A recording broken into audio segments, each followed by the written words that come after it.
जिम्मेवारी का दायित्व है। आप आंगनवाड़ी में काम करते। श्रीमती संगीता श्रीवास्तव यांचा सत्कार होता। इकडे इकडे पण लिहिले आहे नुकतेच छत्रपती संभाजीनगर 1900 ठाणे जिल्हा सरकारी न्याय कर्मचारी महासंघ सरचिटणीस झुरत नागारी जिल्हा सचिव यांचेही शब्दसुनाने स्वागत। याच्यानंतर महाराष्ट्र अंगणवाडी कर्मचारी महासंघाच्या वतीने होत असलेल्या ह्या तिसऱ्या अधिवेशनासाठी उपस्थित आदरणीय अनिल डुमनेजी, खास मध्य प्रदेशमधून आपल्या सगळ्यांना मार्गदर्शन करण्यासाठी आलेल्या संगीताताई श्रीवास्तव, किरणजी निलगीर, श्रीपादजी कुडासकर, श्री बाळासाहेबजी भुजबळ, रामरावजी गोळे, रवींद्रजी माने, ॲडव्होकेट सावंतजी, या ठिकाणी उपस्थित असलेले आमचे सिव्हिल सर्जन, महिला बाल विकासचे डेप्युटी सीओ, आपल्या भारतीय जनता पार्टीच्या नगरसेविका स्थितीताई पवार, वनिताताई सावंत, उषाताई पाटील, स्मिताताई पानसे, खास पुण्याहून माझ्यासोबत आलेल्या डॉक्टर अंजलीताई कोकणे, उपस्थित सर्व मान्यवर आणि मोठ्या संख्येने जमलेल्या सर्व अंगणवाडी ताई। खरं तर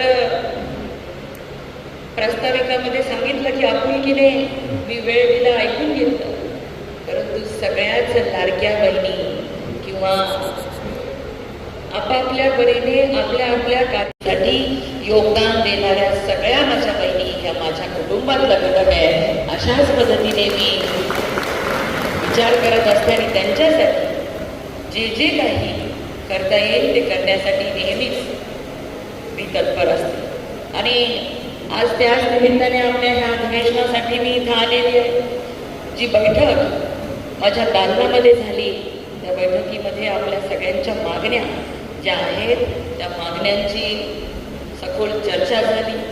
ज्या पद्धतीने आपल्याला कायमस्वरूपी राज्य सरकारमध्ये कर्मचारी म्हणून सामावून घेण्यात यावं ही आपली मागणी आहे। कोरोना काळामध्ये ज्या आपल्या परीक्षा ह्या घेतल्या गेले, अनेक वर्षांपासून घेतल्या गेले नाहीत, की आपल्या प्रत्येकीला प्रमोशन हवं आहे, त्या परीक्षा झाल्या पाहिजे।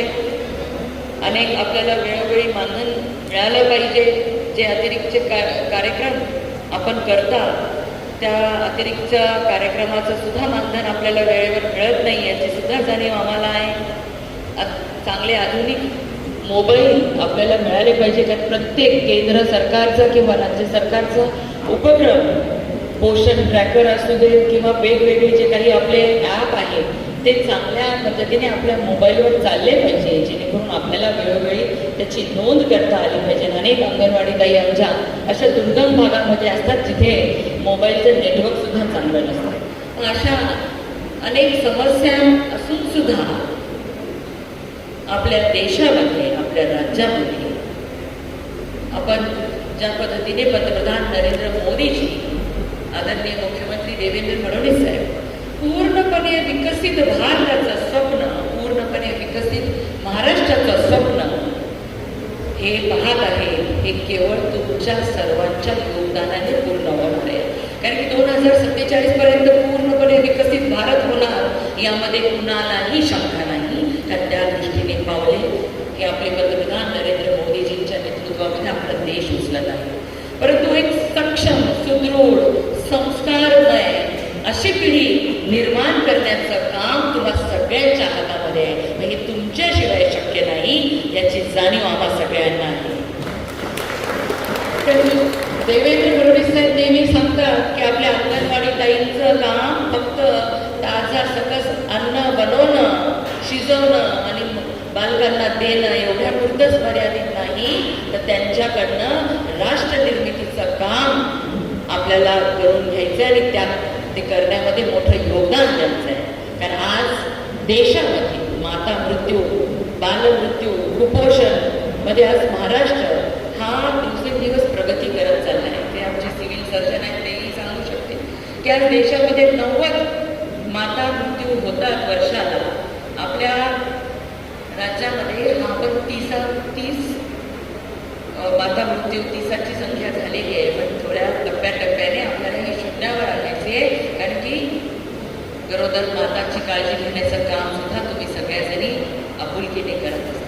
जशी काय ती आपली बहीण आहे, जशी काय ती आपली लेक आहे, अशा पद्धतीने तिला पूर्णपणे चांगलं कसं तिचं बाळंतपण व्हावं, तिचं होणारं बाळ चांगलं व्हावं, यासाठी तुम्ही चांगल्या पद्धतीने तिला सांगत असता. त्याच पद्धतीने ज्या अंगणवाडीमध्ये आपल्या येणाऱ्या बालकांना सुद्धा पोषक आहार मिळावा, त्याला चांगला संस्कार मिळावे, त्याला अबकड बाराखडीची ओळख करून देण्यापासून तर या देशाचा सुदृढ असा बालक तयार व्हावा, यासाठी तुम्ही योगदान देत असता. ह्या सगळ्यांची जाणीव आहे आणि त्याचमुळे आपण या अधिवेशनाच्या माध्यमातून जे काही या ठिकाणी आज तुमचं पूर्ण दिवसभराच्या ह्या अधिवेशनामध्ये चर्चा होईल, ज्या अपेक्षा ठेवल्या जातील सरकार म्हणून, सरकारची एक माध्यम म्हणून आपल्याला मी शब्द देते की आपल्या प्रत्येक मागणीला सकारात्मक पद्धतीने आपल्याला उत्तर देणारे मुख्यमंत्री आपल्याकडे आहेत. आपल्या सगळ्यांना हेही मान्य करावं लागेल की मुख्यमंत्री देवेंद्र फडणवीस साहेबांनीच प्रत्येक वेळी अंगणवाडी सेविकांचं मानधनामध्ये वाढ असेल, त्यांच्या ज्या मागण्या असतील त्या पूर्ण करण्याचा निर्णय राज्यामध्ये फक्त देवाभाऊंनी घेतलेला आहे. कारण देवाभाऊंचं खास लक्ष हे आपल्या लाडक्या बहिणींकडे आहे. आणि म्हणून मोदीजी सुद्धा म्हणतात की जेव्हा 5 ट्रिलियन इकॉनॉमीचं स्वप्न देश बघतोय, 1 ट्रिलियन इकॉनॉमीचा हिस्सा हा आपलं राज्य पेलणार आहे, त्यामध्ये समान महिलांचा हिस्सा हा तेवढाच असणार आहे. महिलांनी त्यामध्ये लक्ष घातल्यानंतरच हे शक्य होणार आहे. म्हणून अंगणवाडी ताई म्हणून आपण आपल्या कार्यक्षेत्रातल्या प्रत्येक कुटुंबातल्या लहान मुलांपासून गरोदर मातांचं काळजी घेण्याचं जे महान काम करत आहेत, निश्चितच राष्ट्रहिताचं हे काम आहे. आणि म्हणून कामगार हित जपण्याबरोबरच राष्ट्रहित सुद्धा आपल्या देशाच्या प्रगतीमध्ये आपण कोणत्या ना कोणत्या माध्यमातून हातभार लावू शकतो, हाही विचार आपल्या सर्वांच्या मनामध्ये सगळ्यात पहिली. म्हणून एवढं मोठं चांगलं काम आपण भारतीय मजदूर संघाच्या सोबत राहून करत आहात.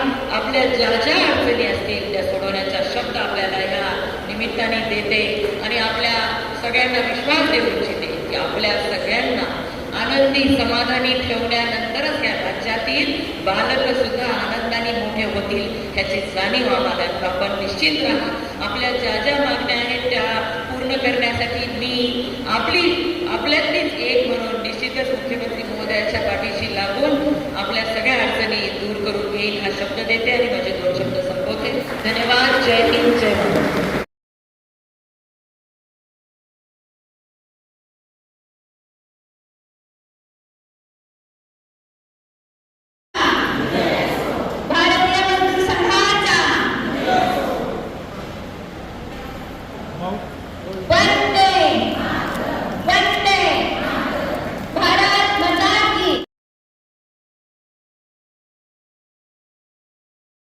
निमित्ताने मंचावर उपस्थित असलेल्या या अधिवेशनाच्या उद्घाटक आणि प्रमुख पाहुण्या नामदार श्रीमती मेघनाताई बोर्डीकर, राज्यमंत्री ऊर्जा, महिला व बाल कल्याण, आपल्या प्रांताचे सन्माननीय महामंत्री माननीय किरण बेलगिरीजी, संघटन मंत्री बाळासाहेब भुजबळजी, श्रीपाद कुटास्करजी, अंगणवाडी कर्मचारी महासंघाच्या अखिल भारतीय सचिव श्री संगीता श्रीवास्तवजी, आपल्या अंगणवाडी कर्मचारी महासंघाच्या अखिल भारतीय उपाध्यक्षा वनिता सावंतजी, आपल्या जिल्ह्याच्या अध्यक्षा श्रीमती स्मिता पानसे, नंदा चव्हाण, उषाताई पाटील, अनिता चव्हाण, आपल्या जिल्ह्याचे अध्यक्ष ॲडव्होकेट सावंतसाहेब, जिल्ह्याचे सचिव मान्य रवींद्र मानेजी, ज्येष्ठ कार्यकर्ते मान्य शामराव कोळेजी, आपल्या अधिवेशनासाठी उपस्थित असलेले महिला बाल विकास मंत्रालयाचे सर्व सन्माननीय अधिकारी, आपल्या नगरसेविका सौ कुमारताई आणि मोठ्या संख्येने उपस्थित असलेल्या अंगणवाडी सेविका आणि सहाय्यक भगिनींनो, आपल्या या त्रैवार्षिक अधिवेशनामध्ये आपल्या सगळ्यांचं मी मनपूर्वक अभिनंदन करतो. अत्यंत उत्साहपूर्ण वातावरणामध्ये आपल्या या अधिवेशनाचं उद्घाटन समारंभ संपन्न होतो आहे. या अधिवेशनाला श्रीमती मेघनाताई बोर्डीकर या आल्या आणि त्यामुळे या अधिवेशनाचं महत्त्व देखील वाढलं की सरकारच्या मंडळाच्या मंत्र्यांच्या विभागांनी देखील आपल्या अधिवेशनाची या ठिकाणी दखल घेतली आणि आपल्या प्रश्नांची चर्चा देखील या ठिकाणी केलेली आहे. आपल्याला माहीत आहे की अंगणवाडी हा जो प्रकल्प आहे हा महिला एकात्मिक बाल विकास या अंतर्गत येणारा एक प्रकल्प आहे. 1975 साली या प्रकल्पाची सुरुवात झाली आणि देशभरामध्ये असणारे जे बालकं आहे ते कुपोषण आहे, हे कुपोषण थांबलं पाहिजे, बालकांचा चांगला विकास झाला पाहिजे आणि तो सुरुवातीपासून व्हावा अशा प्रकारची व्यवस्था या ठिकाणी त्यांनी त्या ठिकाणी निर्माण केली. प्रयत्न असा होता की हळूहळू जे काही बालकांचं जे मृत्यूचं प्रमाण आहे ते कमी झालं पाहिजे. त्याचबरोबर महिलांचं जे काही बाळकपणामध्ये होणारे मृत्यू आहेत ते कमी झाले पाहिजे आणि एक सुदृढ आणि सक्षम अशा प्रकारची बालकं निर्माण व्हावं आणि त्याचबरोबर सुदृढ आणि सक्षम अशा प्रकारची पिढी निर्माण झाली पाहिजे. यासाठी ही योजना 1975 मध्ये 2 ऑक्टोबर या दिवशी सुरू झाली. हळूहळू या योजनेचं काम वाढलं. आज जवळपास 7 कोटी बालकं जे आहेत या योजनेच्या अंतर्गत आहे आणि देशभरामध्ये लाखो महिला ज्या आहेत आपल्या या अंगणवाडी भगिनी आहेत या महिलांच्या माध्यमातून या सगळ्यांचं काम या ठिकाणी करतात. त्यामुळे अशा या मोठ्या योजनेमध्ये या सगळ्या महिला काम करत असताना साधारण अपेक्षा अशी आहे की बाबा एखादी योजना सरकारची स्कीम वर्कर्स आपण जेव्हा म्हणतो तर शासनाची स्कीम किती दिवसासाठी असू शकते? 2 वर्ष, 4 वर्ष, 5 वर्ष, 10 वर्ष, पण 25 वर्ष, 50 वर्ष आता 1975ला सुरू झालेली योजना आता आम्ही 2026 मध्ये आहोत. 51 वर्ष या योजनेला झाली. हळूहळू त्याचं रूपांतर अंगणवाडीमध्ये झालं आणि 51 वर्ष तुमची योजना चालली तरी देखील तुम्ही या महिलांना अजूनही स्कीम वर्कर म्हणूनच ट्रीट करतात. स्कीम वर्कर म्हटलं की तात्पुरते कामगार झाले, स्कीम वर्कर म्हटलं की शासनाचे ते परमनंट वर्कर नाही अशा प्रकारचा अर्थ काढला जातो आणि परिणामी स्कीम वर्कर आहे शासनाचा त्यांचा डायरेक्टली काही संबंध नाही. हे स्कीम संपली की त्यांचं काम संपणार आहे अशा प्रकारची कायमस्वरूपी व्यवस्था या माध्यमातून यांनी निर्माण केलेली आहे. परिणाम असा झाला अनेक महिला ज्या आहेत या अंगणवाडी सेविका म्हणून लागल्या त्या निवृत्त झाल्या. 30-35 वर्ष 40 वर्ष तुम्ही सेवा केली. 35 वर्ष सेवा केल्यानंतर माझ्या हातामध्ये काय येतं? 1 लाख रुपये मला त्या ठिकाणी मिळतात. पेन्शन मला मिळते का? मला पेन्शन मिळत नाही. मला ग्रॅच्युटी मिळते का? ग्रॅच्युटी मिळत नाही. भविष्य निर्वाह निधी मिळतो का? तो मिळत नाही. बोनस मिळतो का? बोनस मिळत नाही. आम्ही 35 वर्ष 40 वर्ष काम करायचं शासनाचं म्हणायला स्कीम वर्कर आहोत पण सगळ्या प्रकारची कामं सरकार आमच्याकडून करून घेतं. पण सगळ्या प्रकारची कामं हवं तेव्हा तुम्ही बोलवाल तेव्हा आम्ही यायचं, आम्हाला सांगाल तेव्हा ते काम आम्ही करायचं. जर सगळ्यासाठी जर आमच्या हक्क तुम्ही गाजवता तर मग आमच्या कर्मचाऱ्यांना तुम्ही कर्मचारी म्हणून देखील ट्रीट केलं पाहिजे आणि त्यांचे हक्क देखील आम्हाला मिळाले पाहिजे. मग आम्हाला जे देताय का तुम्ही? ते देत नाही. त्यामुळे आमची पहिली मागणी अशी आहे की या अंगणवाडी सेविकांना कर्मचाऱ्यांचा दर्जा आपण त्या ठिकाणी दिला पाहिजे आणि कर्मचारी म्हणून असणारे जे सगळे सेवा लाभ आहेत ते आम्हाला त्या ठिकाणी